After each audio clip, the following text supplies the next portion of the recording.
Thanks for checking in on the State of Basketball podcast, episode 65. I'm Adam Miller, and I'm here with Jaren Wilt each and every week, and we are going to be bringing you the news and notes on all 11 Division I schools in the state of Indiana, because in 49 states, it's just basketball. Merry Christmas, Adam. It's not Christmas, Adam. That was last week. Merry Christmas, comma, Adam. Not Christmas either.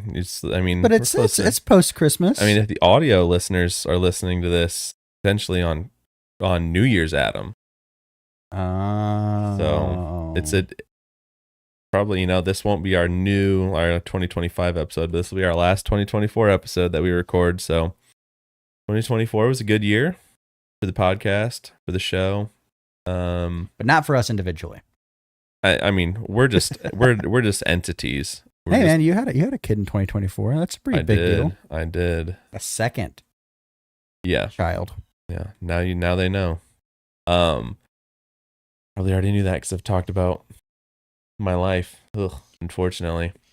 But this is, I think after this week we've got like maybe one or two more games that are non-conference, and then it's all conference except for that MAC Sunbelt Challenge. So conference play is coming. So we are going to be recapping the 1 day of games that we had this week. Just one game, one Singular. day. 7 games, 1 day. 4 teams didn't play this week. And nobody plays tomorrow. So, just a light one for us this week. It is, in fact, a light one. Yeah. Christmas good, Jaren? Yeah, it was. Got some fun new trinkets that we will get to use for the show while we're out and about. Mm-hmm. Also, are working towards upgrading our microphone situation. So that's Christmas aided in that progress, which was nice. How was yours? Good. I mean, I got the holy grail of basketballs, The Wilson Evolution. And we have a Butler basketball guru. You say there's no Butler up here on our wall, but there is an autographed Thad Matta schedule poster right behind me. So we do have Butler reflected here. That was sent to us by the athletic department, so we have that up there. I don't have any, I guess, memorabilia. I don't know. I guess that would be memorabilia. We don't have any attire, I suppose. Yeah, but yeah. We still working on adding. We want to add something that's a little bit more, I don't know, visually like noticeable that it is Butler. It fits in a little bit better too. Yeah, but I mean, it's signed by Thad Matta, so maybe we'll just cut the section out. We'll transpose it onto whatever we get for Butler. Genius. There we go. Genius. Well, do you want to do power rankings? Yeah, we do. We do need something more Butler official up there, that's for sure. Yes. But yeah, let's talk about the power rankings, Jaren, and then we'll break down this short week that we had. Yeah, well, of course, before we talk about the power rankings, we talk about our presenting sponsor for our power rankings, Crow's Nest Coffee. Great coffee. Did you you bought a bunch as like stocking stuffers and gifts, right? I got some. They were good. And then had a brunch. My wife's friends came over for a brunch and served the coffee. Everyone liked it. My wife got from one of her friends a bag of coffee that was not Crow's Nest, so I spiked it into the trash can and said, "We don't serve that in this house." Yeah, I got 2 bags of coffee for Christmas in my stocking, either of which were Crow's Nest, and I put them on our coffee shelf behind the Crow's Nest. Yeah, gotta have Crow's Nest front and center. Of course. But as a reminder, you can have 15% off every order using promo code TSOB at checkout. There's no price limit or order limit. You can, every time you go to order, you can order every week if you need to. Every couple weeks. Same code, same 15% off. Buy 1 bag a day. Just for us. Honestly. Just to test the limits of the system. Honestly. But if you are watching on YouTube, you can check the bio if you're an audio listener, or I guess description, sorry. Check the description on our YouTube or audio podcasts, or the link tree on our Twitter account, and get access directly to the Crow's Nest site to place your orders. Power rankings, though, if you are if you're tapped in, really tapped into our weekly power rankings, they stayed the same. Deja vu this week. Deja vu. So, as a recap for anyone who missed last week's power rankings, at number 11 is Evansville, 10 is IU Indy, 9 is Ball State, 8 Southern Indiana, 7 Valpo, 6 Indiana State, 5 Purdue Fort Wayne, 4 Notre Dame, 3 is Indiana, 2 Butler, and 1 Purdue. And not even all of them played this week. And not even all of them played this week. So everything stayed the same, though. So that is our power rankings for week 8. I feel like some of the teams that would have moved, like, IU, Indy, and Evansville played, but then Ball State and Southern Indiana did not play. Yeah. So, like, moving people when they didn't play isn't always interesting. Ken Pom and Torvik do it, but they're not a ranking system in the same way that we are. But, rankings stayed the same. Not a ton of excitement in the rankings there, but I guess let's just jump right into it, Jaren, because I don't really have anything about the rankings. I mean, I don't know. I'll say something on the socials and people will tell me I'm wrong for some reason or another. Yeah. And that's what we love about it. We're gonna quickly go through Ball State and Butler because they did not play this week, but we want to give you their Torvik rankings and just an update on their records. So Ball State, they went up 2 spots, having not played. They are 248 in Torvik, up from 250. They are 5-6 overall and have not played a conference game yet. Butler moved up 2 spots as well. They're 77 from 79. They are 7-6 overall with an 0-2 conference record. And then Evansville, they also moved up. A lot of upward movement thus far, but they are 310 up from 322. They went 1-0 this week. Their overall record is 4-9, and they are presently 1-1 in the conference after picking up their conference win today/yesterday. Yeah, on Sunday. /Sunday, if you're listening later in the week. But that win was over Missouri State. It was a 57-40 win in Evansville, correct? In the Ford Center. It was in the Ford Center. So, I mean, that's good. They snap a 5-game losing streak here. Evansville really needed this one. And I got a text. I texted our friend Elliot about it, and he sent me a picture, and he was like, I had to take a picture with with this TV that they won a game. He's an Evansville alum. He's a great Bracket Busters and Elliot Crow. He's a great follow. If you like mid-major content, we talk about him all the time. He's the guy behind Bracket Busters and Crow's Nest Coffee. So good friend of the show, but he was very excited that they got a win, and they still did it. Pizzato's still out, so a win is always nice when you're missing your best player, right?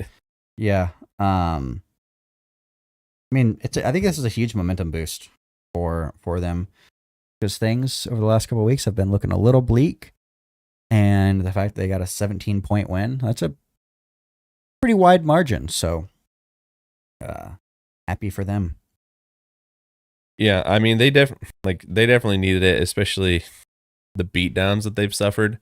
Like we just talked about, like this is the same team that lost 80-30 at Ohio State, and we saw Ohio State play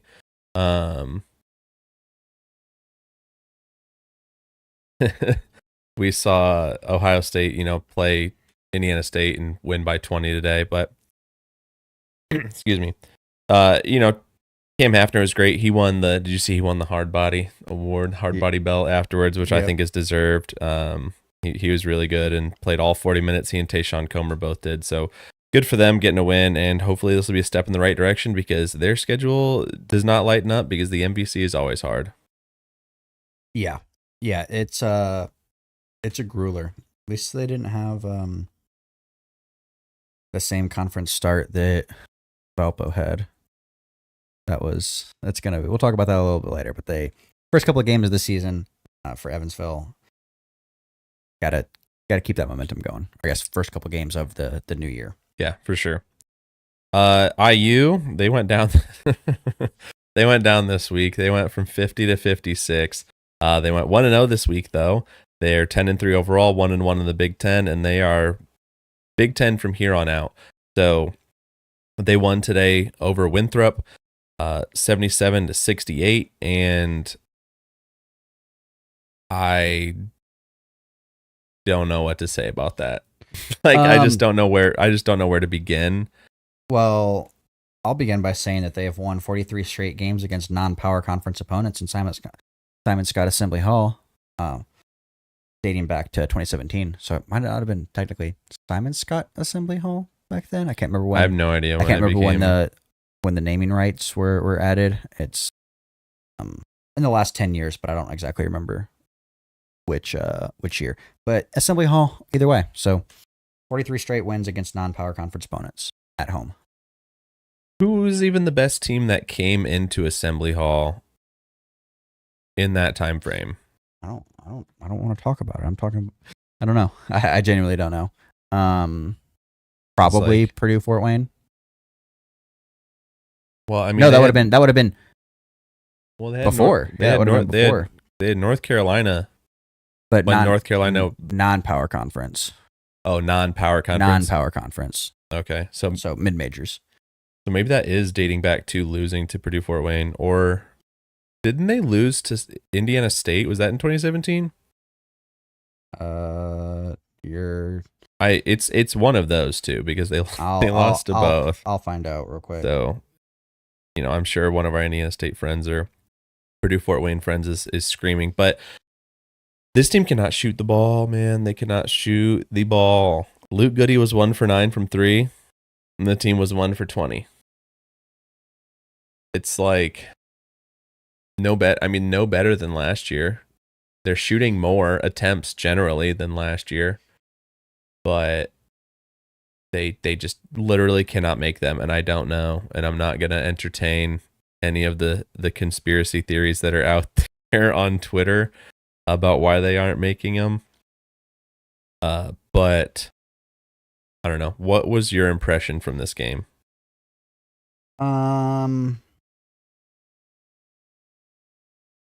Miles Rice looked good again. I think he looked comfortable. Mm-hmm.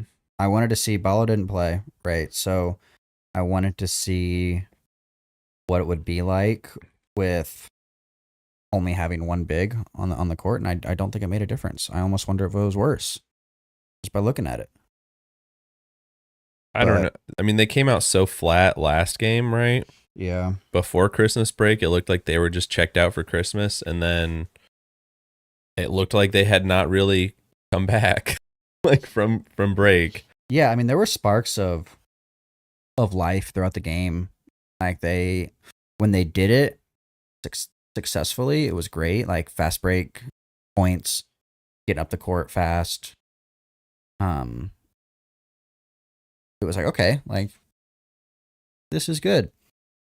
Then there was times where it was just like, okay, they get a steal and then fumble the pass or something. Or I guess there was one instance where Mbako, he got a steal, took it down the court. I think it was a back and forth with him and Galloway for a bucket. And then the next possession, Mbako got a steal again, but then like lost it and gave it back. Just like things like that are just you got to clean up. Didn't have a lot of turnovers in the first half. It felt like a decent number in the second half. So just stringing together two halves. I almost said 2 quarters. 2 halves, and then Langdon Hatton looked great. So that was awesome. But yeah, that's definitely a nice pickup for them and Hatton having him come in. I was wanting to look up, I didn't write it down. I wanted to look up the rebounding margin in this game, so I'm pulling that up. Okay. But go ahead. To go back to the non-power conference losing streak, Purdue Fort Wayne, seemingly it was the 2017-2018 season. So fall 2017 is when Purdue Fort Wayne played in one Assembly Hall and won 92-72. Is that the same year as the Indiana State year? Yes. The Indiana State year, they opened the season with Indiana State. That's right. They lost by like 20 something, right? 90-69. Like, And then later that season, they, about a month later to the day almost, they lost to Purdue Fort Wayne. And I think that was Archie's 2017. That would have been Archie's first year. Yes. One insane way to start a coaching tenure. 21-point loss to Indiana State.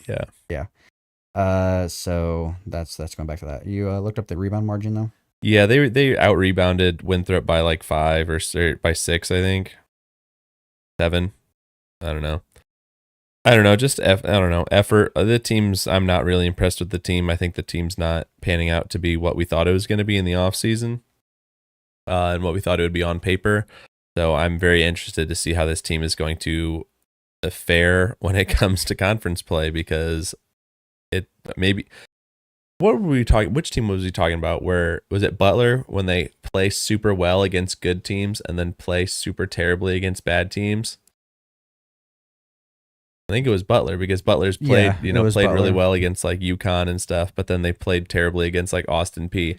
I don't know. Maybe they've got it. I would say maybe they have a little bit of that in them, but I think they also played terribly against 2 teams in the Bahamas. So yeah, when I was looking it up, for Butler last week, I think that was something that I saw for Indiana as well. Mm-hmm. So, and we do see the YouTube chat. Thank you for confirming. I probably didn't have to Google as much and could have just waited. So, shout out, HHH Wearis. Yeah, great. It's great for those 2 teams that we also talk about, but they didn't have the show then. So let's talk about Indiana State then, since we were talking about how they beat IU. They went down, which is kind of crazy in my mind. They went down in Torvik just by 198 to 199. They lost this week, so they went 0-1 with a loss to Ohio State, 103-83. That brings them to 8-5 on the season and 2-0 in conference. And now that non-conference is over for them, I think hearing you go 8-5 is an absolute win. Like at the beginning of the season, you tell an Indiana State fan you're going 8-5 in the or you're going, I guess, 6-5 in the non-conference. Like they'd probably take that. Yeah, don't you think?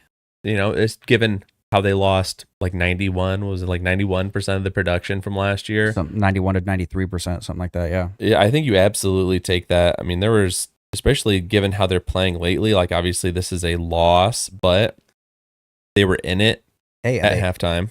Yeah. Sorry. Go ahead. Finish. They were in it at halftime. They lose by 20 points against what I think is a really good Ohio State team. Yeah. Yeah. I mean, you look into the weeds a little bit. They outshot Ohio State from deep this is all in terms of percentage, mm-hmm. right? Because percentage is what matters, not necessarily the volume. They outshot Ohio State from 3. They outshot them from the free throw line. Mm-hmm. They out-rebounded them mm-hmm. by, I think 6. I think it was 36-30 rebound margin. They just turned over the ball from Ohio State. I don't know how to best turn the ball over more. Yeah, they had 19 turnovers and Ohio State only had 6. Turned over. Yeah, I mean they had 19 turnovers to Ohio State's 6. I think Ohio State had 11 steals. Right, and Ohio State turned that into 19 points. So I mean, you do the math. They lost by 20. Right. And I mean, the turnovers were obviously one thing. They would have been up at halftime had they not had so many turnovers in the first half, but then they shot 1 for 8 from the 3-point in the second half. So, I mean, they're a good team. They have a good coach. They're going to adjust, and, the ball's not always going to go, but. And they're still 2-0 in the conference. Exactly. That's what we care about. Yeah, and I mean they are showing up in some bracketology. I think they're going to be in the hunt for the MVC title. I don't think people thought that at the beginning of the season, and I know we were very wait and see on just them in general and didn't know where to put them at all. But they're playing really well, and I think that they're going to do well in the conference. So I'm impressed, especially losing by 20 at Ohio State when they have to play Evansville, who lost by 50. Yeah. at Ohio State, you know? So when you look at it that way, Yeah. looks pretty good. Yeah. So IU Indy. Were you done with Evansville? Mm-hmm. Sorry. Okay. Or Indiana State. Indiana Excuse State. me. I was like, I've been done with Evansville. Been done with Evansville. I had an Evansville tab open. IU Indy, they went up. I'm gonna call it a skyrocket. Only because they moved up 12 spots. They're 328 and they were 340, but that's their biggest jump so far this season, I believe, which is great. We talked about it last year, right? They were regularly three of the worst, in the bottom three worst teams in the country, and now they aren't even remotely close to that. So, they went 0-1 this week, though. Unfortunately, they're 5-10 overall, and they're 1-3 in the conference. They've played 4 conference games, which is crazy. Yeah. But they lost at Milwaukee on Sunday, today, 88-81. It was a really close game. Like, it was a 7-point game, but it was like really like a 2-point game. Yeah, I mean, it was a full 40-minute game. Time, yeah, garbage time, free throws, and whatnot. We'll do that to a score, but it looked like they were playing through an earthquake in the second half. I don't know what was over the camera, dude. We were watching the ESPN Plus broadcast. True. We were watching the ESPN Plus broadcast, and like I only ever noticed it. So like I was watching. There was I think 2 other games on at that point, or 1 other game on that I was watching. So I was like, my eyes were going back and forth between the 2 games, and I really only looked over at the IU Indy game when IU Indy was on their half of the court. Yeah, and that's when I noticed the shaking. It was going on both. Was it on both sides? Yeah, okay. I didn't notice any of it in the first half, but I did notice it in the second half, and I don't know if it was just because the arena was getting loud and getting hyped. Well, that's what like I thought, but like then it like kind of panned out a couple times, and it didn't seem like it was deep. But we also can't see what's under the camera, so like there could have been somebody going like this, right, just or it was just like packed on that side of the arena. But no, I thought they played well. Yeah, Zelinskis and Craig were both really good. I mean, you see they went up in Torvik with a 7-point loss, but it's an away loss. They went up by 12 because they were, at least in the betting markets, I don't know what the Torvik number was, but they were projected to lose by 16.5. They were 16.5 dogs, so they, cut that in half with their loss.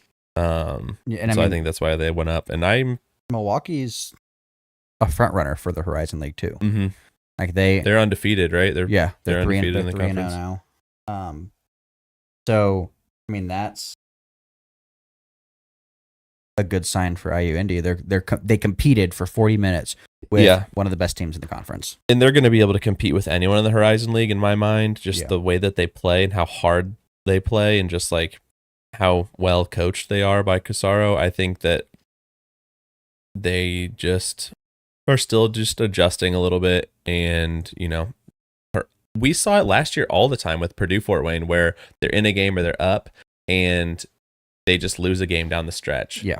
Usually an away game. That's kind of what happened here. So not too disappointed. I'm impressed with the performance. Would have really liked to have had that one because it not only gives them momentum, but then it gives it would have caught Purdue Fort Wayne back up a little bit, since Purdue Fort Wayne did drop their conference opener. Yeah. But let's talk about Notre Dame. They didn't play, so they're still 7-5, 1-0 in the ACC. They went down 1 in Torvik from 81 to 82. Purdue Fort Wayne stayed the exact same, 143 to 143, and they went 1-0 this week. They're 10-5 overall and 3-1 in the Horizon League. So, like I said, they dropped that conference opener. Would really like to have that back, but I think that almost gets like, not like maybe it gets like the monkey off their back, like because they're picked first in the conference, right? Yep. Like, oh, we got to run the table. Like there's no one who should beat us. They lose, and now they're like, well, we got to get one back. Yeah, and I mean, they even talked about that in the post-game press conference after the IU Indy game when IU Indy played in Fort Wayne, and they said that they're like, okay, we've now lost, right? Mm-hmm. So we know what it feels like. We know we don't want to repeat that. Mm-hmm. And they're just going to be dogs. And they've won 3 straight conference games since then. So and that's what they did today. They won at Green Bay 83-67 in a very interesting one. I mean, you got to beat Green Bay because Green Bay is going to be last in the Horizon League. I firmly believe that. They already lost to IUND, so like Green Bay's bad. They're going to be last in the Horizon League. Yeah, they're 0-4 in the conference right now. But in a very odd one because we couldn't even watch it. Couldn't watch it. Yeah, so they were about 4 minutes from the national anthem, and the power went out in the arena that they were going to play in. Came back on, and then like went off and on for a few times before they finally just made the decision. They moved it to the on-campus facility. Yeah, I don't know. I don't know if that's like their practice arena or if they have like... It's like 12 miles away, though. They had to get in... They got in buses and cars and transported all the way over. I don't know how many tickets Green Bay sells to games. Mm-hmm. Like how packed is their normal game arena? But I wonder what the impact was on fans. Do they just all now go? Do they have as many seats in their on-campus facility? I'm not sure. And I don't know. I've got so many questions. Yeah, they might have talked about it on the broadcast, like the radio broadcast, but I mean, I didn't. Yeah, I didn't tune in. It says the attendance was 1,885, so it's probably sold tickets. Maybe. So I don't know. Dude, 1,000 fans. Or do you think that they just like, maybe they just like have. Maybe it's like the jungle, you know, but like they had their stuff ready to go at the other place. Or like the Gates Center and the Memorial Coliseum in Fort They like Wayne. didn't have their stuff ready to broadcast a game. I don't know, but I wonder what the ESPN Plus like broadcasters did. Like they just chill. You get the night off. Do they still get paid? Good question. I'll have to phone a friend to see what that scenario we'll call Connor. Would look like. Actually, do I call him now? On the show. Hey, we're on the show. But we buried the lead here because Rashid Bello had 12 assists, and he's the first person to have 12 or more assists since John Conchar had 14 at Denver on February 14th, 2019. So that's pretty good company to be in. I mean, anytime you're being mentioned in the same sentence as Conchar, man, that's good. And for our audio listeners, I am repping a Conchar jersey Got the right 55 now. On. Got number 55 on the chest and Conchar on the back. A gift from our good friend John Kaufman. Mm-hmm. Also gifted this hat that I'm wearing that I think we talked about before because you were wearing it a couple weeks ago. So and this hat. Yeah. One thing I never noticed about this jersey, on the bottom, it's got the Ride the Wave Mastodon stitching right here on the for our video watchers. I'm trying to like get the angle right so you can see the full thing. Yeah, baby. Yeah. Beautiful. Little Ride the Wave Mastodon. I thought it was sick when I put it on. Yeah. So good win. Handle business, you know, especially like having something thrown at you last minute can really mess with you when you're in an away game. Yeah. So that's what I was worried. They handled business and they did it without the hardest working man in America. So true. Would have won by 50. He took the night off. Is he still considered the hardest working man if he's taking time off? Yeah, man, because he's working hard on recovering. There we go. There it was. Let's talk about Purdue. Their sister school. You say it every week with a question. I think it's just Purdue. Okay. Big Purdue. Yeah, big Purdue. Purdue, West Lafayette. Mm-hmm. We'll start calling Purdue Fort Wayne since they're the local Purdue for us. We'll just call them Purdue. Yeah, confuse the heck out of people. Yeah.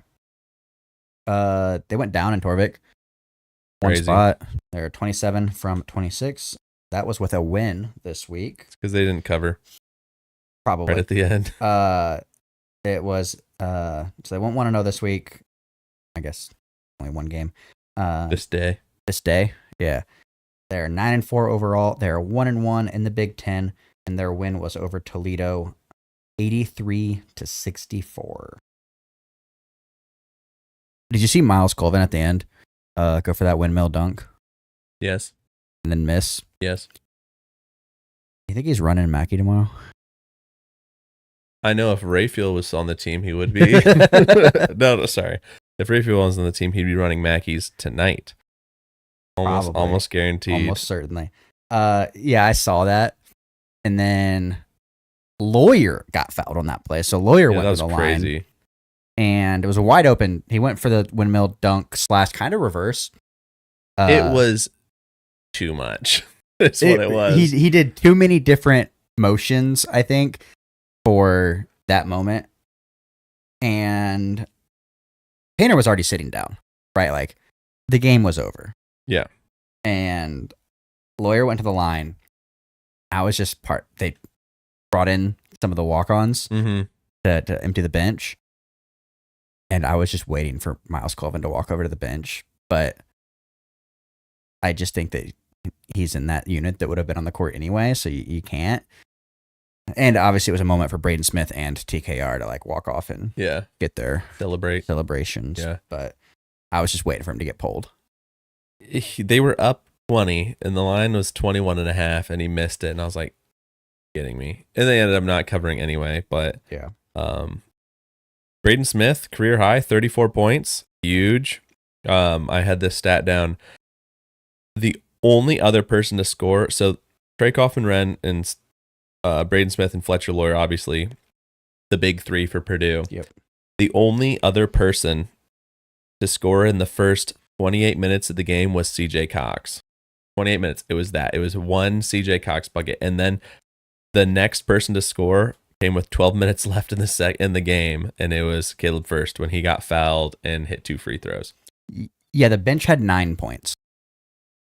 And they all came in the last 12 minutes. Yeah. I guess CJ not Cox. Not all of them, yeah. Yeah, but, minus those 2. But hey, TKR, Braden Smith, and Lawyer beat Toledo by themselves. They outscored them by 10. Yeah, I'm glad that the Indiana team is on the side of this time. Yeah. We talked about that last week. But Braden Smith having 34 and 12 assists is just bananas, dude. He's good. He's dang good, in case you didn't know. We only got 2 more schools left, right? Yep, Southern Indiana, who did not play. Little D and P next to their name. And this is an egregious move by Bart. By dropping them from 315 to 327 by not playing. I don't know if that's because teams that they've beaten or like lost or what, or if just like so many teams around them like outperformed, but that's crazy. Yeah. Would this be considered a DNP stash coach's decision? Since coaches are the ones that schedule it? Nah, man, coach, you can't put that on Coach G. But yeah, they, just as a recap, they are 6-6 and 1-1 in the OVC. Valpo. Also, pretty big jump. They moved up 22 spots. Check my math. One-time math major. Side note, I had this great, not the Zach Galifianakis picture, but the picture of the white lady with like the math all around her. I was like thinking, great t-shirt idea. But with my your face, that all that math in the background, and it just says Jaren, one-time math major. Print the shirt, sell 1 million of them. It'd be great. Would be legendary. I'm in. Good. Yep, they are Torvik ranked 226 up from 248. They did go 0-1 this day. This day. I love it. I hate it. They went 0-1. They are 7-6 overall and 0-2 in the conference. Their loss at Bradley, though, was a double overtime thriller. So they went 0-1, but they played an extra 10 minutes. So does it really count? Final score 75-81 in 2 OTs. They should have had that game. Yeah. They should have had that game, man. Yeah. Missing free throws at the end when they needed them. They should have won it in normal overtime. Yep.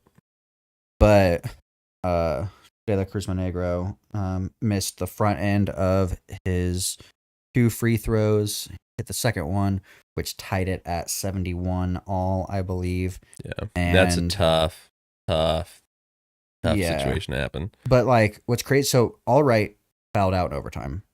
normal overtime. Mm-hmm. Schmidt fouled out in double overtime. But at the end of the first overtime sequence, I was like, this team, they're going to win the game. They're going to do it. Right. They've got the momentum. Yeah, but they almost they almost turned the ball over twice in their final possession. Shot clock was off. Yeah. I think there was like 28 seconds left. They almost turned it over twice. De La Cruz Monegro got it, went up, got fouled, missed the front end, hit the second, less than 5 seconds. Then Bradley drove down to try to hit it at the buzzer. Yeah. I was like, oh no. They were so close too. And then it just, all of a sudden, Valpo just swarmed him. Uh-huh. There were 3 to 4 Valpo players in the paint, under the basket. Someone, thankfully, didn't foul, got the block, and there was technically like 0.2 seconds on the clock or something. They weren't very clear because they thought it was like instantly going to go to double overtime. And they're like, wait, technically a jump ball. Dude, it was weird. Because it was unclear of like who had possession. And then they're like, we're just going to double overtime. The broadcasters were interesting on this one. I don't remember which guy it was. I think it must have been the Keller guy who was talking all about like he was using so many abbreviations. He was like trying to shoehorn in like ATOs all the time. He's like ATO, that's after timeouts, and he was like the slob, the sideline out of bounds play, and like I was like, stop, just stop. They should have had this game. They win this game for sure if it's in Valpo. Yeah. Right? Like no questions. Yeah, I mean Bradley's one of the best teams in the conference. Should be. Yeah. Should be. Like took them down to the wire quite literally twice. Yeah. In the same game. Valpo also took Drake down to the wire. Dude, like, I know. This Valpo team is competing. Like even if you're looking at this loss and like it sucks, it's still a positive. There's like the positive spin on it because they're playing well. They just think the ball didn't bounce their way at the end. Right. It's the silver lining in the loss, but they're still without. I mean, I assume they're just going to be out all season without Stafford. Yeah, I don't think Stafford's playing. So I mean, performing better than we thought that they would without him. But I don't know, man. They need these wins. I think that they're gonna be a team that's gonna be interesting because they could be. I could see them being, like 10-10 or like 6-14 because of kind of games like this. Yeah, I could see just bad bounces not going their way and not closing it out. But if these are happening, I think that we're gonna see some that do pan out for them. So that'll be exciting if and when those happen. Yeah, for sure. Anything else? No, that's our recap. It was a short one, only 7 games. All right. Well, compared to next week, which will be long. Yeah, you beat me to that. But before we talk about next week, talk about our Week 8 Jimmy Chitwood Player of the Week. Jimmy Chitwood this week goes to Purdue's Braden Smith. I mean, it was easy. He had a career night, 34 points, 12 assists. I mean, he's just dishing out assists like he just can't give them away. But then he's still scoring, unlimited amounts of points just at will. Just step in threes. Went 12 of 22 from the floor, 6 of 13 for 3, and he played 39 minutes. He came out at the end, obviously, when kind of garbage time when they were getting the assist, kind of have, that celebration of him coming out. But an incredible night for him. He is leading Purdue and rightfully deserved Jimmy Chitwood this week in their win over Toledo. Toledo? Not Akron. Dude, I don't know how I get them mixed up all the time. Yeah, it was Toledo. Yeah. Ohio schools. There's a lot of them. There are a lot of them, man. Thank goodness we're not the state of Ohio. Yeah, no, oh my God. Could you imagine? You know what school I always think is in Ohio? Bowling Green? Yeah. Yeah, I do. I can't believe you got that. I always think that means I'm not crazy, even though I know, like, we used to drive through Bowling Green, Kentucky on the way to Florida for some reason. And, I obviously knew it was Bowling Green, Kentucky, but like, isn't it like right there? Like, it's like, I don't know. I'm going to pull up a map while we do this. I knew as soon as I was like, it's Bowling Green. It's the only one because I also dude, have that problem sometimes. But I'm not the smart one, so like it's a little embarrassing. Hey man, you're a one-time math major. That has nothing to do with geography. Bowling Green is no. No. Not even close. Not even, dude, it's like if you went between Evansville and Louisville and then drove halfway, like almost to Nashville. And it ain't even, like, look, it ain't even, it's right there. That's Nashville, that's Evansville, that's Louisville. It's not even close. I mean, it forms like the Louisville, Evansville, Bowling Green make a nice triangle. So there's that. Maybe that's, I don't know. I don't know why I think that. I'm just, just silly of me. I apologize for digressing. I should never have outed myself. Should never have let this come to light. It's okay. It happens to the best of us. So looking at next week, there are a lot of games. Yeah. And like it's so polarizing. They're like, okay, 7 teams played. There were 7 games. Mm-hmm. All the same day. Mm-hmm. Now there's like 20 games. Which we is have be great. We have 7 games next Saturday. We have 6 games alone on Tuesday. Yeah. Or Wednesday, I guess. Wednesday, News Day. Yeah. No games Monday. But looking at the schedule, a couple games that stick out to me. Butler is playing Villanova. Butler are weirdly only 2.5-point favorites. I know Villanova's all right. Like they're typically a really good team, but they're still kind of in that weird period because their coach left. I'm thinking of last year. I'm thinking of I guess before the season, right? Villanova? Yeah, or was it? No, they left. He left before last season. It was Virginia. Yeah, he left before this season. Yeah. Too many V schools. Mm-hmm. But yes, it's probably because they're on a 5-game losing skid right now. I think that not only should they win this game, I think that they need to win this game. I don't think that they need it. I know that this is a game this is a must win. Yeah. If there's any must wins ever, the national championship, always a must win. This game for Butler, close second on a must win. Yeah, I mean, they lost one at home, right, to UConn. Correct. And so they need to steal one on the road. Well, they're playing at home against Hinkle. Or Villanova's playing at Hinkle. Oh, okay, never mind. Their other game, right? Yeah, later in the week they play at St. John's. So then, they're at home. They should absolutely win this game, and there's no reason to lose this game. My only concern is no students. That's also probably a reason why the spread is so low. Yeah. But I mean, we talked about, but they also play St. John's later this week on the 4th, which is you have to win against Villanova if you want any kind of momentum going into that. You can't go play St. John's losing 6 straight. Yeah, it's you don't want to see it. Another game that sticks out to me, Indiana State playing Bradley. I talked about it. Bradley, pretty good team in the conference. The Indiana State is a 6.5-point dogs. It's at home, so it's in Terre Haute, which is crazy. Did I get that number right? Like, I'm gonna double check that because that seems almost like wild that they would be 6.5-point dogs. No, they are 6.5-point dogs to Bradley at home. That's insane, especially after Valpo almost knocked them down. Or no, they played Belmont, right? No, they played Valpo played Bradley. Yeah. So, I don't know. I think they win. I think they're going to win that game. Yeah, I think so. If they're not favored in the betting markets, that's wild. Yeah. Another game, wild, they are favored. Indiana plays Rutgers in Bloomington on the 2nd. They're 7-point favorites. Rutgers' freshmen scare me. Dude. They're just so good. I'm going to tell you what's going to happen in this game. It's going to be wild, and anything's going to happen. Like, Rutgers is going to go up by a bunch, or Indiana's going to go up by a bunch and show some promise or something. Mm-hmm. One team's going to claw back, and then IU is going to be up. Final seconds.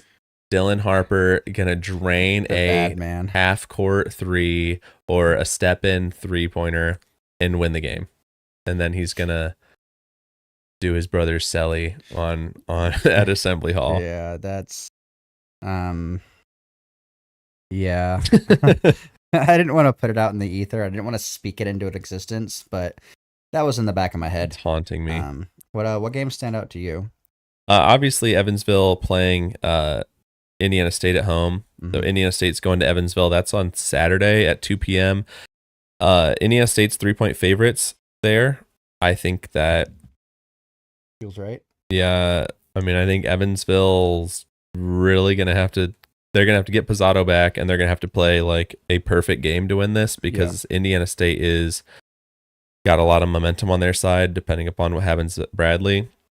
I think either way, if they beat Bradley, they have more momentum. If they lose to Bradley, then they are mad, and you do not want a mad Indiana State team coming in. So that's an in-state matchup on Saturday. And then other than that, I mean, Purdue playing Northwestern at home. It's Northwestern. They always do some voodoo. Boo Booey's not there. Yeah, Boo Booey's. The curse doesn't exist. Oh, man. Other than that, I mean, I guess technically an in-state matchup is Ball State versus Anderson on Tuesday at 2 p.m. Southern Indiana looking to bounce back against Morehead State on Tuesday as well. That's at 8:30. They really need that win because I think that they just went to winter break early and before their last game, and so hopefully they bounce back there. Other than that, not a ton. Just a lot of conference games. A lot of conference games. These games are every game matters, but these games, this is where the season, make or break for a lot of teams, especially for Ball State, who's playing at Kent State. That's obviously on my radar because of Jerry. Yep. That's on my radar. Jerry goes back to Kent State for the first time since he left Kent State 4 years ago. 3, right? He did 2 years at USI. Yep, 3 years at Kent State. So that's exciting. I hope that, he's been playing a little bit more, so I hope that he balls out for like 35 and they win the game for his sake. But those are really the only games that I've got, Jaren. All right. Well, let's expand our lens, zoom out a little bit, and look at the other 49. So we talked about it last week. There weren't a lot of games other than Saturday and Sunday. So I'm just gonna speed through Monday through Friday, and then I'll let you tackle Saturday. So Monday, Tennessee beat number 1 ranked Tennessee. Beat Middle Tennessee 82-64 after being down 6 at halftime. So a little bit of a scary moment there for Volunteer fans. Tuesday, Charlotte and Murray State went to double overtime, and Charlotte won 94-90. Was that in the that was in that Diamond Head Classic? Diamond Head Classic, yeah. Yes, sir. Wednesday, Hawaii. That's the game that actually, the Charlotte Murray State game that tipped at 1 a.m. Or no, I think the Hawaii one tipped. That was the Diamond Head Classic. It was in Hawaii. Yeah, I think the Hawaii Oakland one tipped. Okay. Because that's why it was technically on Wednesday. Yep, that's right. So Wednesday, Hawaii beat Oakland 73-70 in overtime. Thursday, there was not a game. Friday, there was nothing worth mentioning. Just a bunch of. There were not even a bunch. There were 2 games. Were there only 2? And they were. It was like. I thought they were like. I thought they were Auburn. Like no, Auburn played a non-D1 team, and then I don't even remember who the other team was that played a non-D1 team. But like, it was literally just 2 games, and so it was like it was Baylor and Duquesne played games. And Baylor won 107-53, and Duquesne won 93-45. So there you go. I mentioned them anyway. Nothing worth mentioning. Mentions them both. You're welcome, guys. This is the content you tune in for. Saturday, what do we have? What happened? Sorry. Saturday was good because we got some West Coast showdown. What are we? This is the 5th time that they've played UCLA and Gonzaga in like 5 straight years, something like that, dating back to the Final Four of the 2019. UCLA beat Gonzaga 65-62, and Sebastian Mack for UCLA, he had his first bucket to tie it up 60-60 for UCLA. It was the first bucket of the game. Good time to make it. And then like coming down the stretch, Nemhard misses the free throw, and so their Gonzaga is down 1 at this point. And so then they foul Sky Clark, and Sky Clark hits both his free throws. And so then they're up 3, and end of the game, Nemhard has the ball. He's trying to take it full court. He passes it, gets the ball back, and he like sees people coming over to foul him, or like, knows that they're going to foul because they're currently down 3, and he's like not even to half court, and there's 4 maybe seconds left, and he just chucks up a prayer. Like, no one was really around him. Like, he wasn't gonna. He could have taken a couple more dribbles. He just chucks one up, lose the game. Like, that's it. And afterwards, he said, like, knew that they were gonna foul him, and so he just kind of thought he had to let it go. Huh? Sucks. I mean, I don't know. Yeah, that's been around the block. Third year, third school. Started at Illinois, went to Louisville, now UCLA. Sky Clark. Yeah, Sky Clark. Yeah. Wild little thing I just saw about him. So you know how like when you Google someone's name, like the little preview comes up and it like gives like their title or whatever. Usually it says American basketball player or something like that. You type in Sky Clark, content creator. Was it? Content creator, parentheses, sports. I'm getting him mixed up. That's interesting. I'm getting him mixed up. It was Amari Bailey's mom, who also played for UCLA, whose mom was like with Drake. Oh yeah. Sky Clark was actually the reason why I remember Sky Clark is because he originally committed or something, or he was the first 5-star on Titus and Tate. That's what I remember. He was on Titus and Tate once upon a time back in the olden days. Yeah. Kids don't even know what Titus and Tate is anymore. And then Utah State beat San Diego State by 67-66, and then Louisville barely wins their in-state matchup against Eastern Kentucky. They won by 2 on Saturday. Yeah, we really need that Louisville.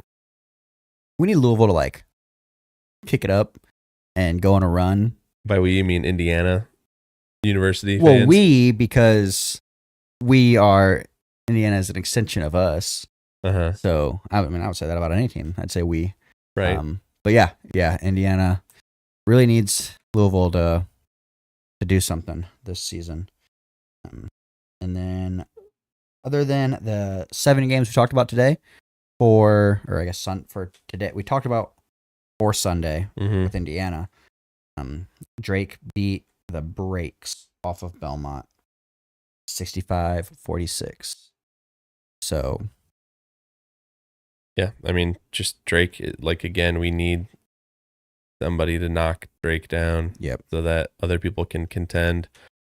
I guess that makes them tied for first in the Missouri Valley with Indiana State, because Drake was 1-0 before this. Yeah, I believe. So I guess they have the better record, so they would be in front. But like, if they had to give the trophy now, they would be giving 2 trophies at the very least. 4. Is it really 4? Yeah, Drake is listed at first just because they are the higher ranking. Bradley, Northern Iowa, and Indiana State are all 2-0. Cool. Next week. Yep. What do we got? I'm gonna start with Monday. Cincinnati goes to Kansas State. That's Big 12 play starts. That's at 7 p.m. Cincinnati, played pretty well in the crosstown shootout. They are 3.5-point favorites at Kansas State. So Kansas State paid $2 million to lose to Cincinnati in the Big 12 opener? Question mark. We'll see. The betting markets think they will. Yeah, they do. Tuesday, the game of the day is Rhode Island at Duquesne. That's a 2 p.m. tip-off. I'm so like New Year's Day or New Year's Eve games. I'm gonna be so locked in. I have all those days off, so can't wait to watch mid-afternoon basketball. Duquesne did start the season 0-6, and Rhode Island is only 1.5-point favorites. So I'm taking Rhode Island to cover. Rhode Island. I'm taking Archie Miller's Rhode Island team. What Rhode Island started 9-0, right? 8 or 9-0, yeah. So very polarizing start to the season for those two teams. So that'll be a game. Yeah, I mean Duquesne thought it was going to be a lot better than they are, but they're getting there. They're getting there. Wednesday we've got some Big East to play for you. So UConn's 4.5-point favorites at DePaul. That's at 2 p.m. on New Year's Day.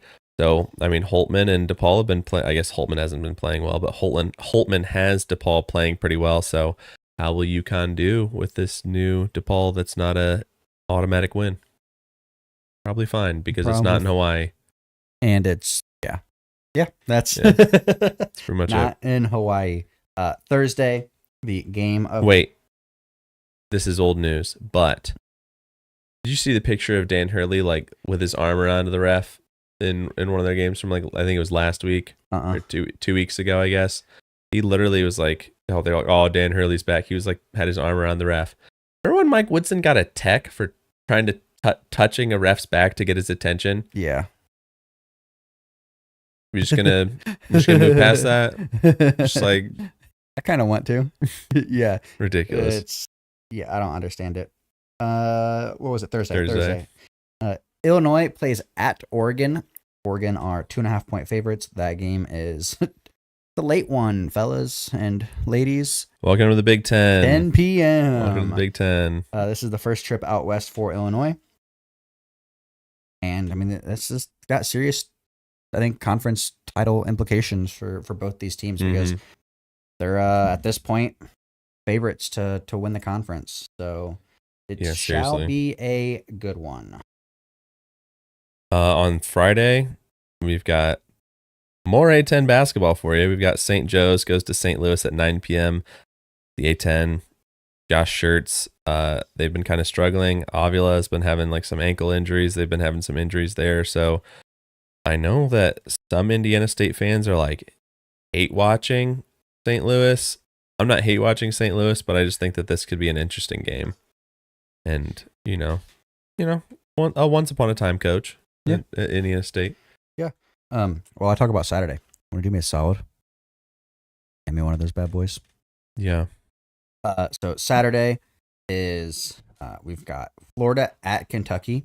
Kentucky are 0.5-point favorites. That's a 11 a.m. game. Again, 2 SEC contenders. Kentucky has been playing really well, and so has Florida. So again, only a half-point spread, which means it will be a dogfight. Yeah, it'll be interesting to see. I mean, the SEC, man. I don't even think of them until they pull an Indiana team in.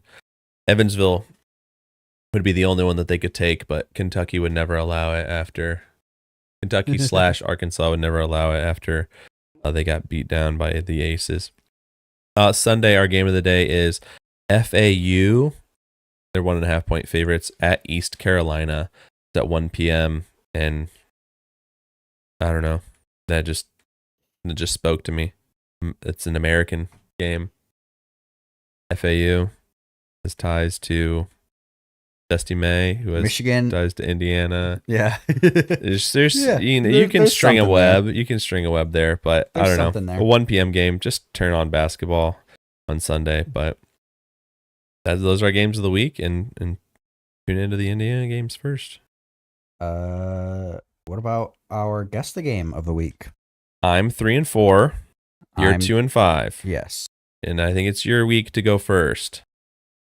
All right. And we got to even these scores up, man.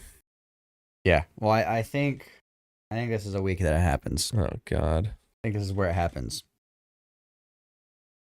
I had to. You're gonna go back to your old ways. I had to turn the difficulty up just a notch.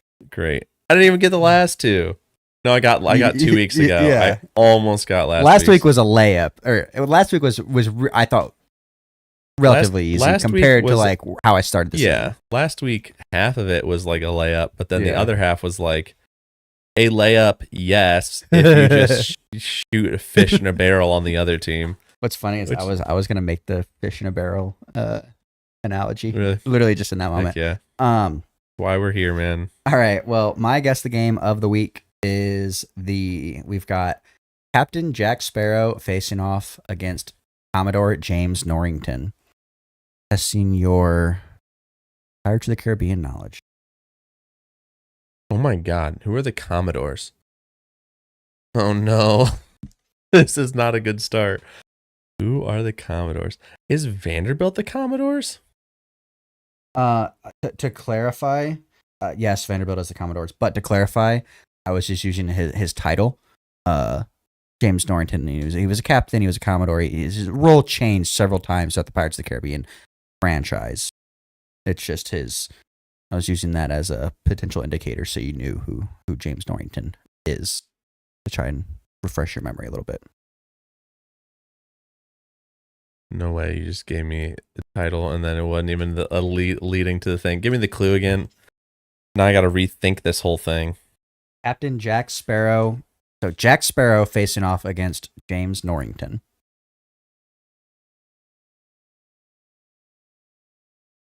Captain Jack Sparrow facing off against James Norrington. Well, I want to say East Carolina because they're like the Pirates. And that makes me think Jack Sparrow makes me think it's got to be a pirate, so East Carolina. But what would be another team in the American? I don't know what in the world James Norrington is. James Norrington. I don't even know who that is in the Pirates of the Caribbean movies. Is he the dude? Is he the... I don't know.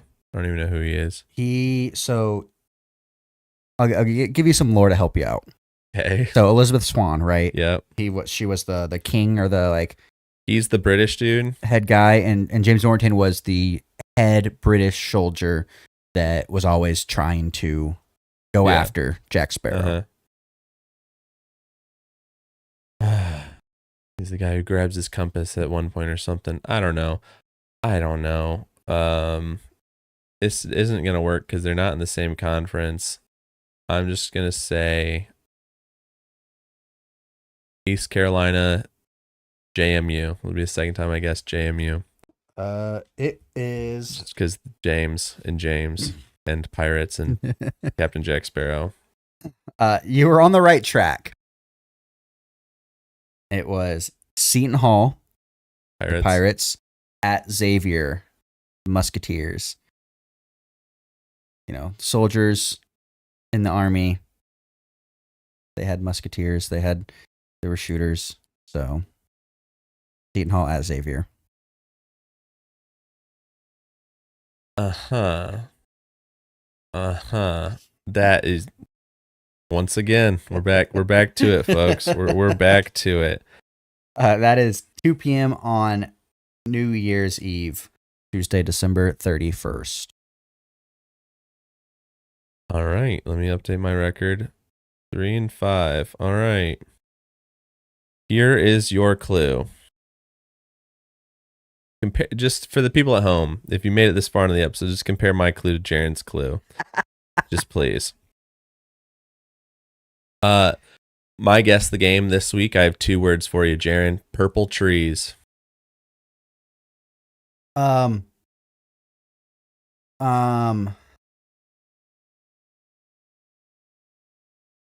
it Evansville, Indiana State? It is. It is Evansville, Indiana State. Purple trees. Indiana State at Evansville. That's Saturday, January 5th at 2 p.m. Huh.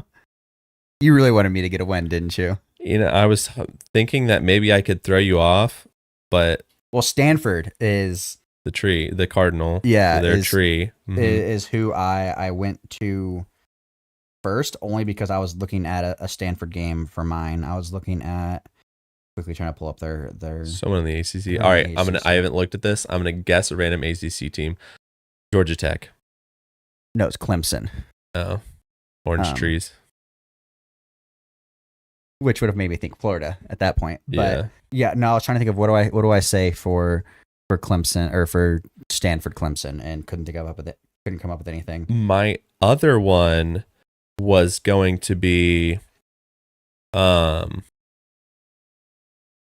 the game I picked, that one. I was like, he'll get this one. My other one that I was going to pick was going to be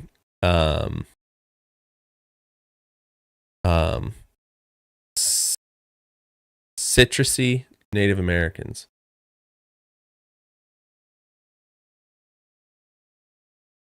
I don't even know. I would have guessed like Florida State and Florida. No. Florida State, Seminoles, this is Uh-huh. Native American, citrusy, the orange, Syracuse. Oh, okay. It turns out Syracuse mascot before they switched to the orange was a like racist Native American something or other. I was like looking this up, and it was interesting. They chose orange as an official color, and it was originally a Native American character named the Saltine Warrior. And I was like, Syracuse's official nickname is the Salt City. And I was like, I'm just going to steer clear of that one. Just steer clear of that one. Well, when I was looking at the games, nothing spoke to me until I saw Seton Hall. I looked, I was like, okay, who does Seton Hall play this week? I looked at their I was like, it was Xavier and I forget who else. Like, I want to do a Seton Hall game because I've looked at it the last like 3 weeks of like Seton Hall just has been speaking to me. And then as soon as I was like, Pirates of the Caribbean, Seton Hall Pirates. Okay, how can I make this connection? The James Norton one was a little bit of a stretch. It was a lot of a stretch. It was. I can't even call it a red herring because there was just no way to get to the other. There was just no way to get to the other thing. Yeah, it was not well executed. All right, but I don't have to worry about picking Seton Hall games anymore until next week when I throw you off at picking Seton Hall. Football in a couple of days. Ball. Couple of days. Tuesday we've got Boise State, Penn State, Fiesta Bowl. Wednesday Arizona State plays Texas. Oregon plays Ohio State for the second time this season, and then Georgia plays Notre Dame. What do you think is going to be the best game? The bet to watch. Let's say closest game. Closest game. Most competitive game. Most competitive game is probably going to be, I think, Georgia Notre Dame. Okay, I was leaning Georgia Notre Dame, or I was probably leaning Oregon Ohio State. I think Oregon's gonna pump the brakes off Ohio State. I'm not gonna lie to you. Well, they won by 1, right, in Eugene. Yeah, I think it's gonna be like a 2-3 touchdown game. After they lost to Michigan, they got exposed. Yeah, I don't think that game's going. I think that might not even be that's gonna be the least close game of the week. Interesting. I think. What about Texas Arizona State? What do we think there? I think Texas is gonna win. Mm-hmm. But I think that it's like a 3 to 7 point game. Boise State, I think, is gonna lose to Penn State. Yeah, I do too. But little Boise State connection. Former Indiana wide receiver plays there. Who? Can't remember his name. Me neither. It was a transfer, end of season transfer I guess postseason transfer last season. But you got to root for rooting for Notre Dame. I mean, Notre Dame obviously beat Indiana, knocked Indiana out. It was the second most watched game, I think, of the CFP. The other one, the most watched one was, I think, the Texas game. If I'm correct, I think it was the Texas game, which would make sense that Texas gets the most eyeballs on them. Yeah, Cam Camper, by the way. Yeah, couldn't think of his name. Okay, I didn't know that's where he went. Yep, he is their number 1 wide receiver by a pretty wide margin. Fun fact: got 12 more receptions than the next guy and 300 more yards. All right. Yeah, just a little Indiana connection there. Mm-hmm. Still think Penn State wins. Yeah, I do too. Because of the other Indiana connection. Defensive coordinator Tom Allen. Yeah, I think Notre Dame should beat Georgia. I think so. Georgia's they're playing without their starting quarterback Carson Beck. Their backup played really well in the, I believe, SEC championship game. Mm-hmm. But I just think Notre Dame is a really good team. I think they're playing really well too right now. I think Notre Dame's peaking at the right time. Yep. I mean, point to the NIU loss, but like in football, that was a million years ago. That was a million years ago. Yeah. But before we sign off, remember, we are basketball guys. We are not football guys. Yeah. I'm going to just subtly plug our friend Smash Hit Sports. If you want better analysis of these games, go check out his podcast, and TikTok, and Instagram. I believe all of them are the same, Smash Hits Sports. Mm-hmm. And tell him we sent you so that he'll Venmo us some money. Yep, I think. exactly. Tell him that he owes us $5 for the recommendation. Yep, or a spot on his show. But I don't think he'll ever do that again because we ruined the one episode. It's okay. We're better now. We're better now. All right. The clock is showing quadruple zeros, so it's time for us to get out of here. Thanks for checking in on the State of Basketball podcast. We will see you next week. And remember, in 49 states, it's just basketball.